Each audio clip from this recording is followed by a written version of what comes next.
Hello students, গণিত গৃহে সকলকে স্বাগত। আজ এক বিশেষ দিন, তোমরা নিশ্চয়ই জানো। আজ পয়লা বৈশাখ। শুভ নববর্ষ সকলকে। নতুন বছরের সকলের অনেক অনেক শুভেচ্ছা, অভিনন্দন। সকলের ভালো কাটুক নতুন বছর। তোমাদের সকলের নতুন বছরে জীবন রঙিন হয়ে উঠুক এবং পুরনো বছরের সমস্ত গ্লানিকে মুছে ফেলে নতুন বছরে নতুনভাবে আবার সকলে সেজে ওঠো, এটা আমার কামনা। সকলে ভালো থাকো, ভালো রাখো। আজ এই নতুন বছরের এই শুভক্ষণে আমরা একটু অঙ্ক নিয়ে চর্চা করব না, এটা কখনো হয়? তাই আমি চলে এসেছি তোমাদের সঙ্গে সেই অঙ্ক নিয়ে একটু চর্চা করতে। হ্যাঁ, তোমরা আমার সাথে থাকো। আর এই নববর্ষের প্রারম্ভে ধন্যবাদ দিয়ে আমি তোমাদেরকে ছোট করছি না। তোমরা চ্যানেলের সাথে যুক্ত আছো যাদের, সকলকে আমার অভিনন্দন। তোমরা আগামীতে আমার সাথে থাকো। আমি আমার সাধ্যমতো, আমি যতটুকু জানি, যদিও আমি খুব বেশি জানি না, আমি বলতে পারবো না যে আমি আলটিমেট, আমি যতটুকু জানি এবং প্রতিনিয়ত আমি শিখে বা শেখার চেষ্টা করছি, শিখে তোমাদেরকে আমি আমার সর্বস্ব দিয়ে চেষ্টা করব যতটুকু পারি তোমাদের যদি কোনো সাহায্যে আসে। তোমরা ভিডিওটা অবশ্যই তোমাদের বন্ধুদের মধ্যে ছড়িয়ে দেবে, শেয়ার করে দেবে, কমেন্ট করবে। কোনো যদি ভুল ত্রুটি হয়, হ্যাঁ, আমাকে বলবে, আমি সেটা মাথা পেতে নেব, আমি সেই ভুলটা শুধরে নেব। আজ এই পয়লা বৈশাখের শুভক্ষণে তোমাদের এই কথা দিলাম, ঠিক আছে?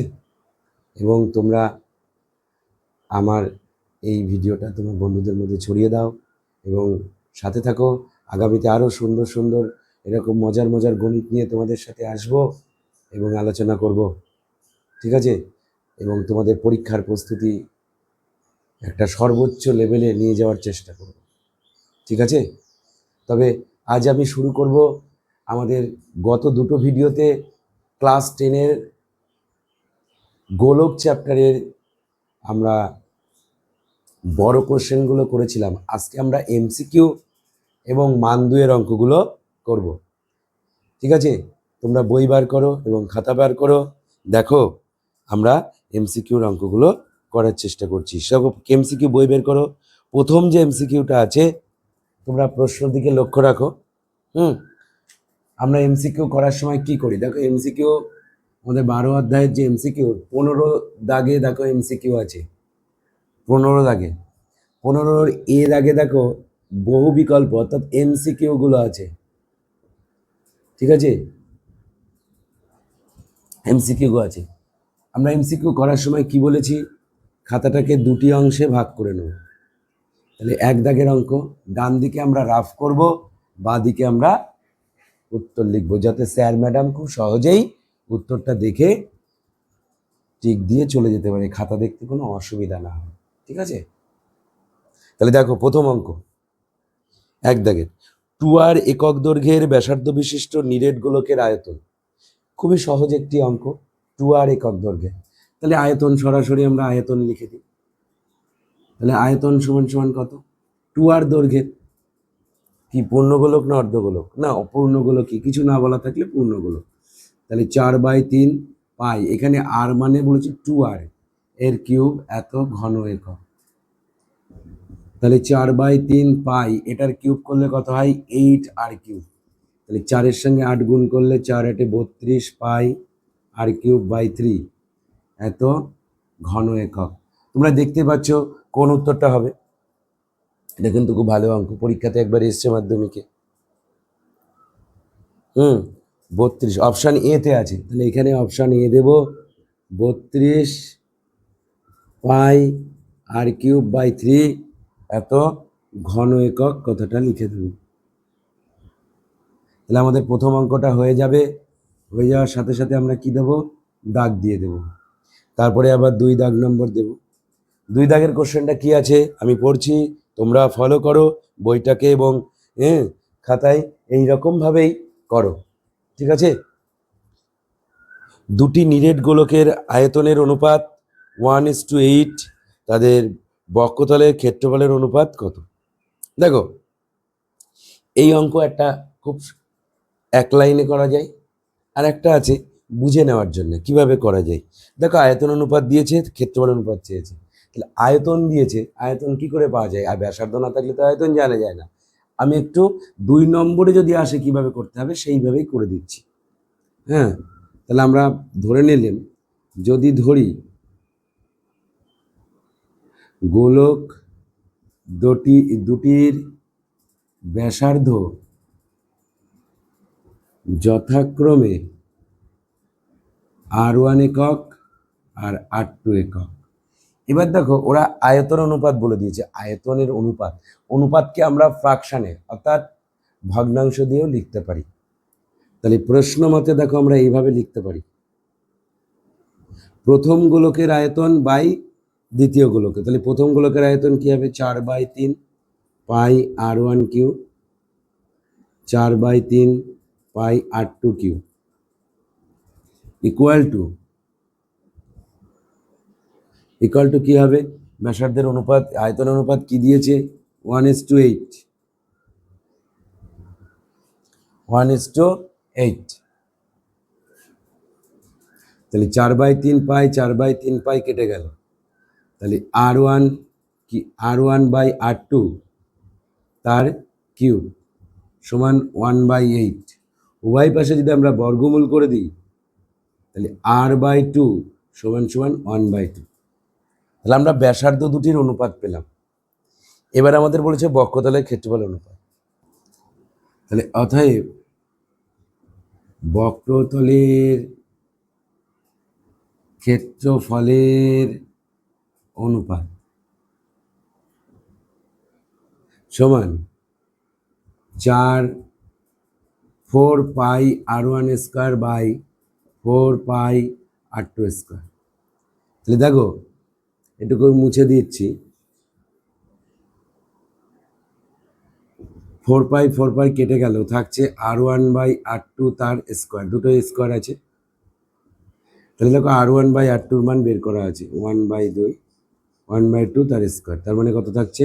1/4, তার মানে 1/4। তাহলে সমান দিয়ে আমরা কি লিখতে পাচ্ছি? 1:4। তাহলে এটা হচ্ছে আমাদের উত্তর। উত্তর কোথায় আছে? 1:4। অপশান বিতে আছে, ভালো করে দেখো, অপশান বিতে আছে 1:4, 1:4, ঠিক আছে, 1:4। তাহলে এইভাবে আমাদের অঙ্কটা, এটা শর্টকাট বলেছিলাম কিভাবে করা যায়। দেখো, শর্টকাট একটা পদ্ধতি বলে দিই, তোমাদের রাফে দেখিয়ে দিচ্ছি। আয়তন অনুপাত যদি 1:8 হয়, হ্যাঁ, এটা মনে রাখার জন্য।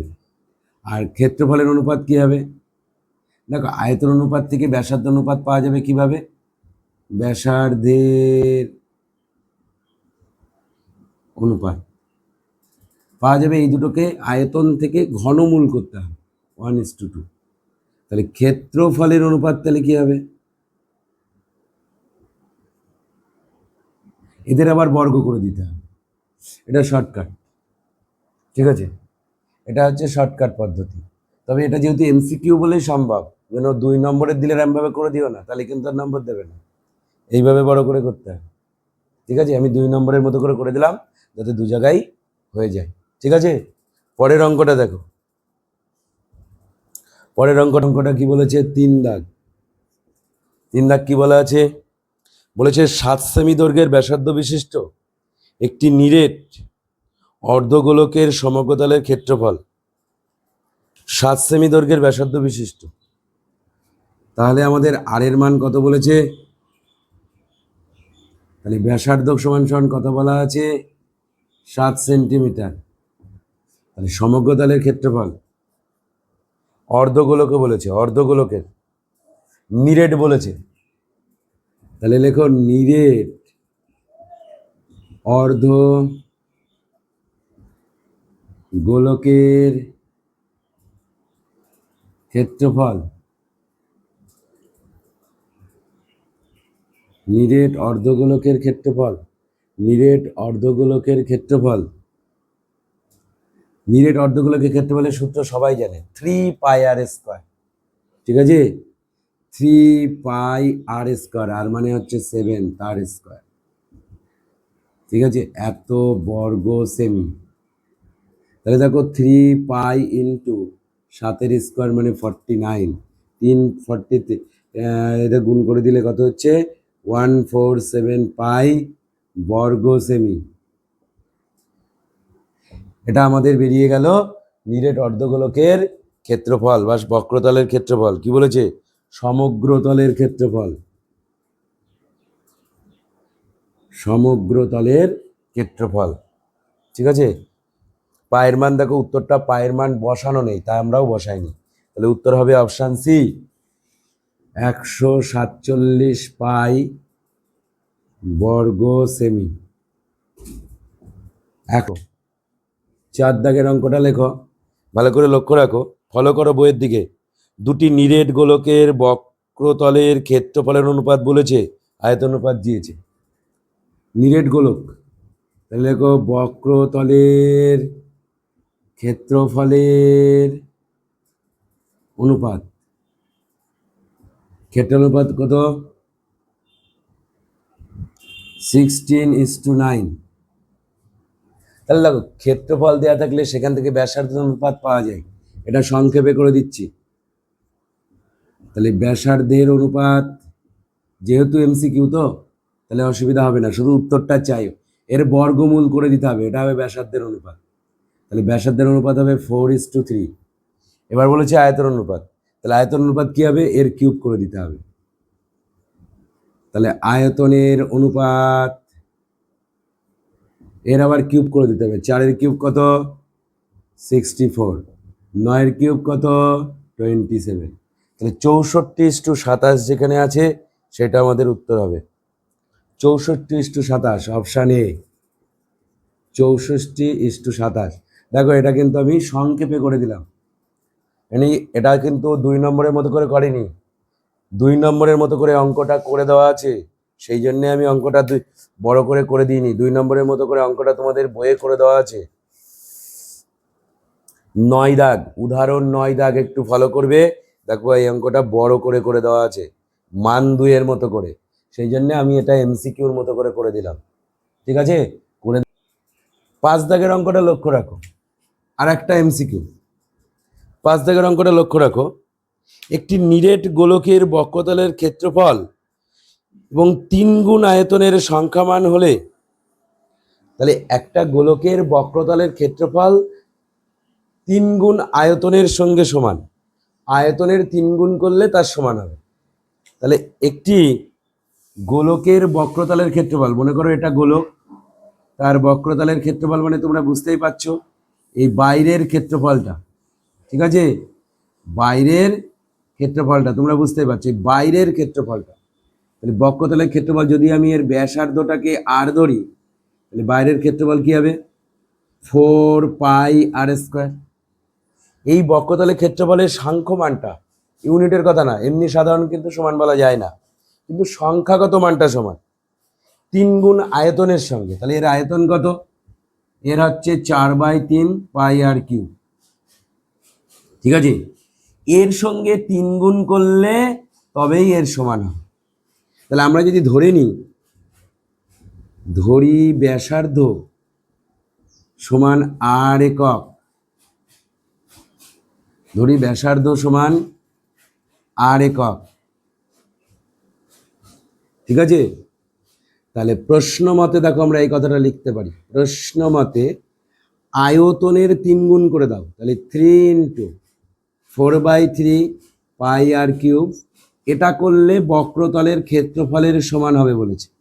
তাহলে দেখো এক লাইনে উত্তর, 3 3 কেটে যাবে, দেখো 2 দিক থেকে দেখো 4π কেটে যাবে, দেখো এই পাশে r², এখানে একটা r³ আছে, কিছুই থাকছে না, 2 দিক থেকে কেটে গেলে এখানে এইটা আর একটা r পড়ে থাকে, তাহলে দেখো শুধুমাত্র r = 1 হয়, একদম এক লাইনে উত্তর। তাহলে অপশান এ হয়ে যাবে আমাদের সঠিক উত্তর। তাহলে দেখো এমসিকিউ গুলো হয়ে গেল, এইবার আমরা একইভাবে এইভাবে দাগ টেনে আমরা ডান দিকে ইয়েগুলো করতে পারি, কি বলেছে, সত্য মিথ্যাগুলোও করতে পারি। দেখো সত্য মিথ্যাগুলোও আমরা এইভাবে লিখতে পারি, অসুবিধা নেই, ঠিক আছে। বিতে হচ্ছে সত্য মিথ্যা রয়েছে, যেগুলো কষার মতো শুধুমাত্র সেগুলোই কষে দেব, আর যেগুলো মুখে মুখে উত্তর আমাদের জানা সেগুলো সরাসরি লিখে দেব। বলছে একটি নিরেট গোলকের ব্যাসার্ধের দৈর্ঘ্য দ্বিগুণ করলে গোলকটির আয়তন দ্বিগুণ হবে, ওরা বলেছে। ব্যাসার্ধ যদি দ্বিগুণ করে দেওয়া হয় একদম, তাহলে আমরা ধরে নিতে পারি প্রাথমিক ব্যাসার্ধ, তাহলে প্রাথমিক ব্যাসার্ধ কত, আমি আর একক ধরে নিলাম। ওদের কাদের সঙ্গে তুলনা করতে বলেছে, আয়তনের সঙ্গে। তাহলে অতএব প্রাথমিক আয়তন কত, নিশ্চয়ই আমরা সূত্র মনে আছে, 4/3 পাই আর কিউব, এত ঘন একক। এবার বলছে ব্যাসার্ধটা দ্বিগুণ হয়ে গেছে, তাহলে চূড়ান্ত ব্যাসার্ধ কত, তাহলে চূড়ান্ত ব্যাসার্ধ বলছে 2r একক। তাহলে বলো তো চূড়ান্ত আয়তন কত, চূড়ান্ত আয়তন তাহলে কত, 4/3 পাই আর কিউব, এত ঘন একক। তাহলে এবার বোঝার চেষ্টা করো তো, এই 2 কিউব করলে 8 হয়, এই 8টা সবার প্রথমে লিখলাম, তাহলে 8 × 4/3 পাই আর কিউব, এত ঘন একক। তাহলে এবার তোমরা বোঝার চেষ্টা করো তো, প্রাথমিক যে আয়তন ছিল আর এখন যে আয়তন হয়েছে, সেই আয়তনের সঙ্গে প্রাথমিক আয়তনের গায়ে কত গুণ এসছে, 8 গুণ, কিন্তু ওরা বলেছে কত গুণ হবে, দ্বিগুণ। তাহলে কথাটা ভুল বলা আছে, মিথ্যা। তাহলে এটা হবে বিবৃতিটি মিথ্যা। তাহলে শুধু মিথ্যা লিখলেও হবে বা বিবৃতি মিথ্যা লিখলেও হবে। তাহলে আমাদের প্রথম উত্তরটা হয়ে গেল। এরকম ভাবে দেখো আরেকটি সত্য মিথ্যা আছে, তাহলে দাগ দিয়ে দিলাম। 2 নম্বর অঙ্কটা লক্ষ্য রাখো। দুটি অর্ধগোলক কিন্তু বক্ষতলের ক্ষেত্রফলের অনুপাত এত, তাদের ব্যাসার্ধের দৈর্ঘ্যের অনুপাত 2:3। দেখো অর্ধগোলক বলুক পূর্ণগোলক বলুক, আমরা যে শর্টকাট নিয়ম বলেছি ওই নিয়মে কিন্তু এটাও অ্যান্সার হয়ে যাবে। ক্ষেত্রফল দেওয়া থাকলে আয়তন বের করতে গেলে বর্গমূল করতে হবে।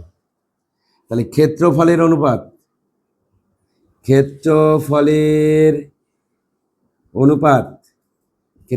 কত, 4:9, ঠিক আছে। তাহলে অতএব ব্যাসার্ধের অনুপাত কত, তাহলে ব্যাসার্ধের অনুপাত সংক্ষেপে ক্ষেত্রফল থেকে ব্যাসার্ধ করতে গেলে বলেছিলাম বর্গমূল করতে হয়, 2:3। ওখানে দেখো ব্যাসার্ধের দৈর্ঘ্যের অনুপাতে দিয়েছে 2:3 দেওয়া আছে, তার মানে এটা সত্য হয়ে যাবে, এটা হয়ে যাবে সত্য। তাহলে দেখো আমরা সত্য মিথ্যা দুটি অঙ্ক ছিল, দুটোই করে ফেললাম। এবার আমরা চলে যাব শূন্যস্থান। সি দাগে দেখো, 15 সি দাগে কি অ্যান্সার লিখবো, সি দাগের 1 দাগে বলেছে, দেখো শূন্যস্থানে কি বলেছে, প্রথম অঙ্কটা দেখো, একতল বিশিষ্ট একটি ঘনবস্তুর নাম। এটা অত্যন্ত সোজা, এটা কষার বিষয় না। একতল বিশিষ্ট ঘনবস্তু কি হচ্ছে, আমাদের গোলক যে চ্যাপ্টারটা পড়ছি সেই গোলকটাই উত্তর হবে, ঠিক আছে, আমরা যে চ্যাপ্টারটা পড়ছি। তাহলে আমরা দেখো একতল বিশিষ্ট একটি ঘনবস্তুর নাম, খুব সহজে বলতে, একতল বিশিষ্ট, একটাই তল, এরকম ঘনবস্তুর নাম। তোমার যদি গোলক ছাড়া আরো অন্য কিছু জানা থাকে তাহলে সেটাও লিখবা, সেটা লিখলেও হবে। একটাই তল আছে, ঠিক আছে। তল বলতে আমরা যেসব জায়গাগুলোকে হাত বোলাতে পারি, মোট যত পাশে আমরা হাত বোলাতে পারি সেটা হচ্ছে তল বলবো। তাহলে আমরা গোলকের তো একটাই পাশ, এটা হাত বোলাতে পারি, তাই ওটাকে আমরা বলবো গোলক। আমাদের প্রথম উত্তর হবে গোলক। তাহলে এটার জন্য নিশ্চয়ই আর ডান দিকে রাফে করার প্রয়োজন নেই। 2 নম্বর অঙ্কটা দেখো, 2 নম্বর অঙ্কটাও কি কষতে হবে, নিরেট অর্ধগোলকের সমতলের সংখ্যা। তাহলে দেখো আমরা যদি ছবি এঁকেও বলি তাহলেও বলতে পারি, এই মনে করো একটা নিরেট অর্ধগোলক,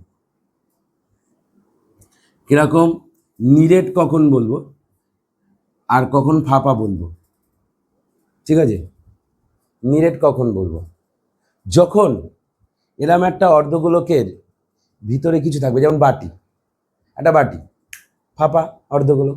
এবার ওর ভিতরে যদি সন্দেশ দিয়ে পূর্ণ করে দেওয়া যায়, সন্দেশ দিয়ে যদি পূর্ণ করা হয় একদম সমান করে, বাটি সমান করে, তখন ওটা নিরেট হয়ে যাবে। সন্দেশ দিয়ে পূর্ণ করে দিলে। তাহলে নিরেট অর্ধগোলকের সমতল হচ্ছে কোথায়? এই মুখের যে দিকটা সমান করে দিয়েছে এটা একটা সমতল পাওয়া যাচ্ছে, তাহলে একটাই সমতল পাচ্ছি। ঠিক আছে, তাহলে নিরেট অর্ধগোলকের সমতলের সংখ্যা কি লিখতে হবে? একটি লিখতে হবে। তাহলে শূন্যস্থানে কি লিখতে হবে? একটি। 2 দাগের অঙ্কটা দেখো, একটি নিরেট অর্ধগোলকের ব্যাসার্ধ 2r সমতলে। এই অঙ্কটা আমরা কষে দিতে পারি। এই অঙ্কটা দেখো আমরা কষে দিতে পারি। 3 নম্বরটা দেখো, শূন্যস্থান কি বলেছে? একটি নিরেট অর্ধগোলকের ব্যাসার্ধের দৈর্ঘ্য 2r। তাহলে অর্ধগোলকের ব্যাসার্ধ নিরেট বলেছে, তাহলে সমতলের ক্ষেত্রফল কি হবে? তাহলে ব্যাসার্ধ সমান কত বলে দিয়েছে? ব্যাসার্ধ সমান বলেছে 2r একক। তাহলে অতএব আমরা কি বলবো?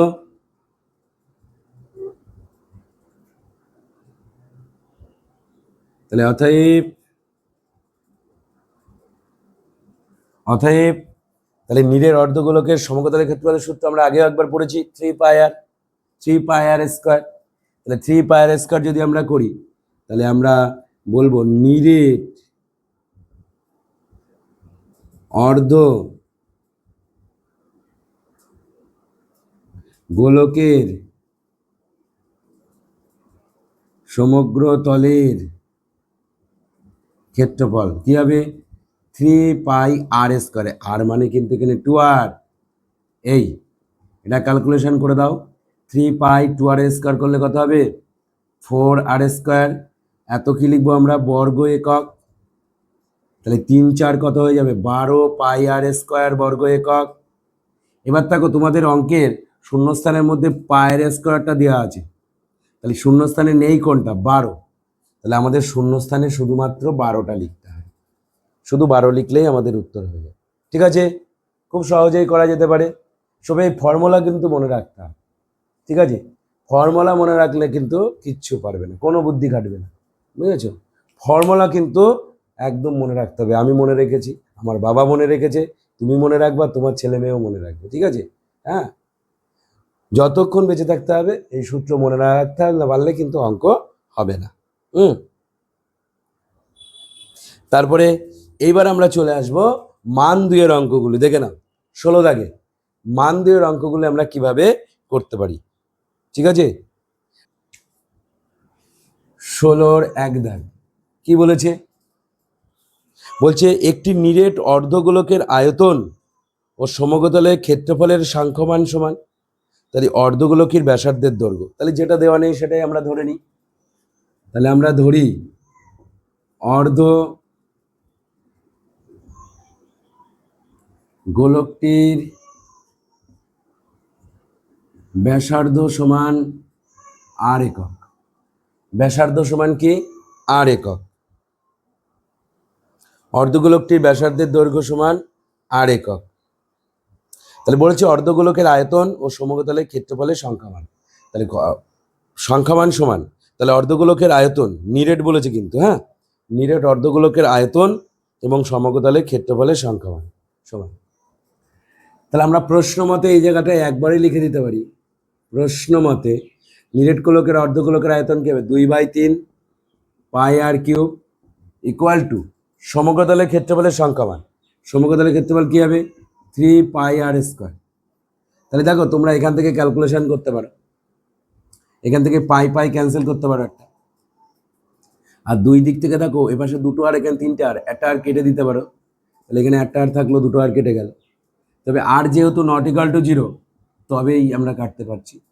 ঠিক আছে, আর এর মান 0 না, এখানে আর এর মান 0 হলে কিন্তু হবে না। তাহলে দেখো কোনাকুনি গুণ করে দিই, 2r ইকুয়াল টু 3 3 9। তাহলে পরের লাইনে r equal to 9/2 thereafter r equal to 9কে 2 দিয়ে ভাগ করলে 4.5। তাহলে আমাদের বেরিয়ে গেল ব্যাসার্ধের দৈর্ঘ্য। তাহলে অ্যান্সার লিখতে হবে, অতএব অর্ধ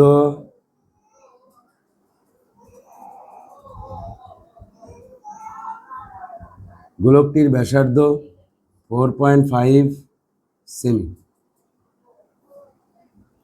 অর্ধগোলকটির ব্যাসার্ধ হচ্ছে 4.5 সেমি। ঠিক আছে, এবার চলে আসো পরের অঙ্কটা। তাহলে দেখো এবার পরের অঙ্কটা পড়ো।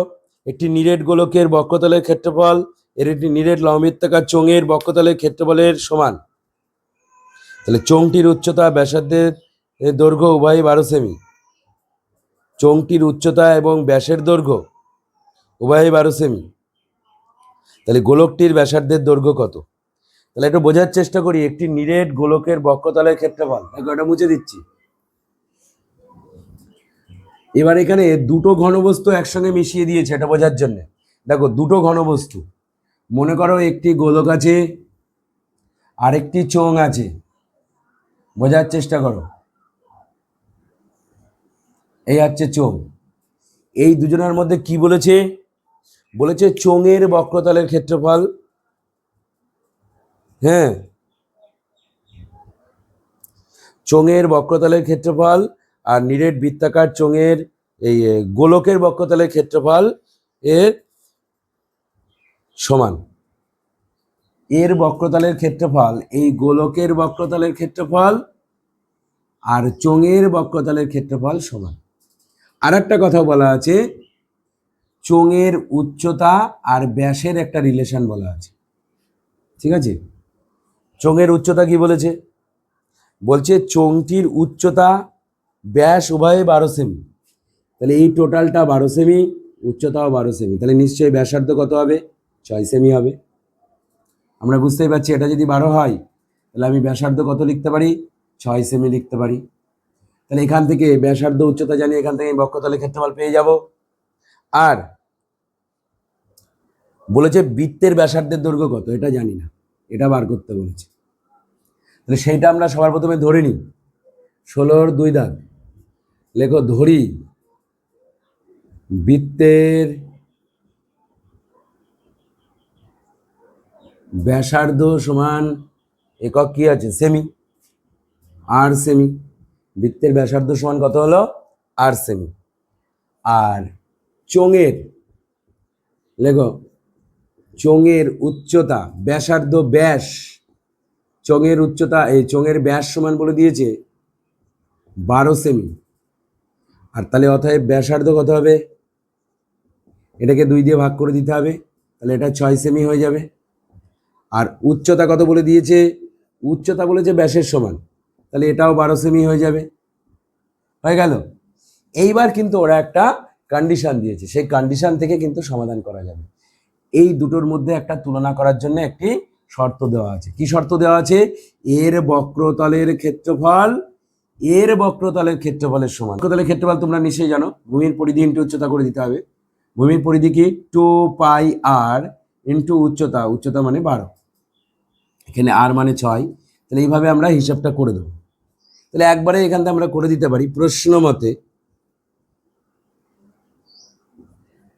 গোলকের বক্রতলের ক্ষেত্রফল হচ্ছে 4πr² ইকুয়াল টু চোঙের বক্রতলের ক্ষেত্রফল। চোঙের বক্রতলের ক্ষেত্রফলের সূত্র আমরা সবাই জানি, 2π ইন্টু আর, আর মানে হচ্ছে চোঙের জন্য কত? 6, ইন্টু 2πr ইন্টু এইচ মানে কত? 12। এইটাকে সমাধান করলে কিন্তু আমাদের আর এর মান চলে আসবে। দেখো পাই বাই ক্যান্সেল করে দিলাম, আরও একটু ক্যান্সেল করা যেতে পারে 4 দিয়ে, 4 দিয়ে 3, তাহলে তুমি নিশ্চয়ই পেয়ে যাচ্ছ আর² সমান সমান কত হচ্ছে? 3 দুগুণে 6, 6 6 36। তাহলে এবার বলো, শুধু আর সমান বর্গমূল করলেই 6 বেরিয়ে যাবে। দেখো ব্যাস চেয়েছে না ব্যাসার্ধ চেয়েছে, সেটা আরেকবার দেখে নাও। গোলকটির ব্যাসার্ধের দৈর্ঘ্য, তাহলে ব্যাসার্ধ আর বেরিয়েছে, তাহলে অতএব লেখো গোলকটির ব্যাসার্ধ 6 সেমি। তাহলে এই হচ্ছে গোলকটির ব্যাসার্ধ হচ্ছে কত? 6 সেমি। তাহলে এইভাবে আমাদের 2 নম্বর অঙ্কটাও হয়ে গেল। খুবই সোজা একটি অঙ্ক। তারপরের অঙ্কটা চলে আসো। তারপরের অঙ্কটা আমরা একটু পড়ছি, কি লেখা আছে দেখি। একটি নিরেট অর্ধগোলকের সমগ্রতলের ক্ষেত্রফল, অর্ধগোলক ও নিরেট গোলকের বক্রতলের ক্ষেত্রফল সমান অর্ধগোলক ও গোলকের ব্যাসার্ধের দৈর্ঘ্যের অনুপাত। তাহলে দেখো এখানে বলেছে একটি অর্ধগোলক আর একটি গোলক, দুটি গোলকের মধ্যেই আলোচনা করেছে। দেখা যাক। তাহলে দেখো 3 দাগের অঙ্কটা আমরা পড়ছি, তোমরাও আর একবার পড়ে নাও। বারবার পড়বে, বুঝতে না পারলে কিন্তু বারবার পড়তে হবে, বারবার পড়তে হবে, নইলে কিন্তু বুঝতে পারবে না। আমি আর একবার পড়ছি। একটি নিরেট অর্ধগোলকের সমগ্রতলের ক্ষেত্রফল এবং একটি নিরেট গোলকের বক্রতলের ক্ষেত্রফল সমান, তাহলে একটা অর্ধগোলক, একটি অর্ধগোলক আর একটি গোলক, এই দুজনার কি সমান বলেছে? সমগ্রতলের ক্ষেত্রফল। অর্ধগোলকের সমগ্রতলের ক্ষেত্রফল আর নিরেট গোলকের বক্রতলের ক্ষেত্রফল। নিরেট অর্ধগোলক, তাহলে নিরেট অর্ধগোলকের ব্যাসার্ধকে যদি আমি R1 ধরি, যেহেতু এটা আগে নাম আছে অর্ধগোলকটা, তাহলে এটা R1 ধরলাম, আর গোলকের ব্যাসার্ধটাকে যদি আমি R2 ধরি, গোলকের মতন বোঝানোর জন্য আমি এরকম একটা বৃত্ত টেনে দিলাম, মহাবৃত্ত, ঠিক আছে, টেনে দিলাম। তাহলে আমরা দুজনার ব্যাসার্ধ ধরে নিয়েছি, তাহলে আমরা ধরে নেব, ধরি কত দাগ জন্য করছিলাম? 3 দাগ। ধরি অর্ধগোলকের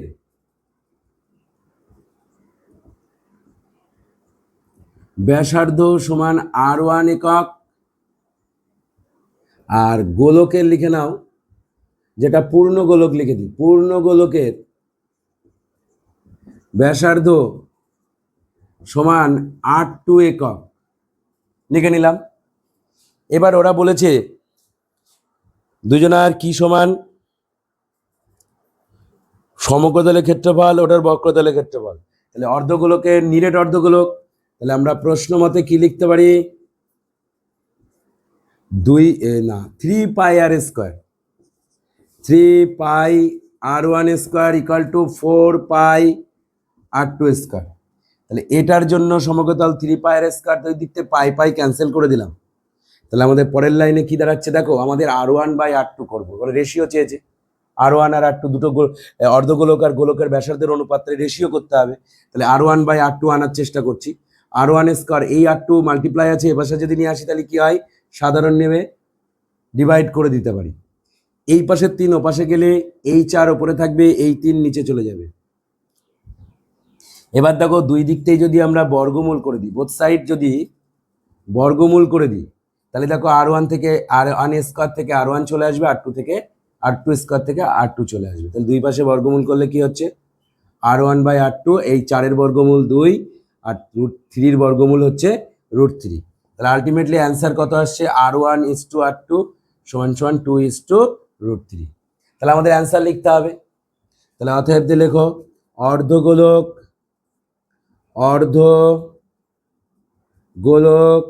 ও পূর্ণগোলক কের ব্যাসার্ধের অনুপাত কত হবে? 2:√3। এটা আমাদের অ্যান্সার হয়ে যাবে, ঠিক আছে। তারপরে চলে আসো নেক্সট অঙ্ক। আমি এটা মুছে দিচ্ছি, কষে নিয়েছো সবাই, বুঝে নিয়েছো, ঠিক আছে। 4 নম্বর অঙ্কটা কি বলেছে? 4 নম্বর অঙ্কটা বলেছে একটি নিরেট গোলকের বক্রতলের ক্ষেত্রফল S। নিরেট গোলকের বক্রতলের ক্ষেত্রফলটিকে একটা ইংরেজি লেটার দিয়ে বুঝিয়েছে, সেটাকে বলেছে S। আমরা এতক্ষণ যেটা বক্রতলের ক্ষেত্রফল বলছিলাম, ওটাকে ক্ষেত্রফল না বলে S বলতে বলছে, এটা একটা নাম দেওয়া হয়েছে, আর কিছুই না। ওরা একটা নোটেশন হিসেবে ইউজ করেছে, আর আয়তনটাকে V হিসেবে ইউজ করেছে, ঠিক আছে। যেহেতু সাধারণত কেন S বা V ইউজ করলো এটা যদি আমরা বুঝি, সাধারণভাবে সারফেস এরিয়া, তাই জন্য S ইউজ করেছে। আর একটা হচ্ছে কার্ভ সারফেস এরিয়াটাকে সাধারণত আমরা S বলে ধরি। আর যেহেতু আয়তন, তাই ভলিউম হিসেবে করতে গেলে আমাদের কি করতে হবে?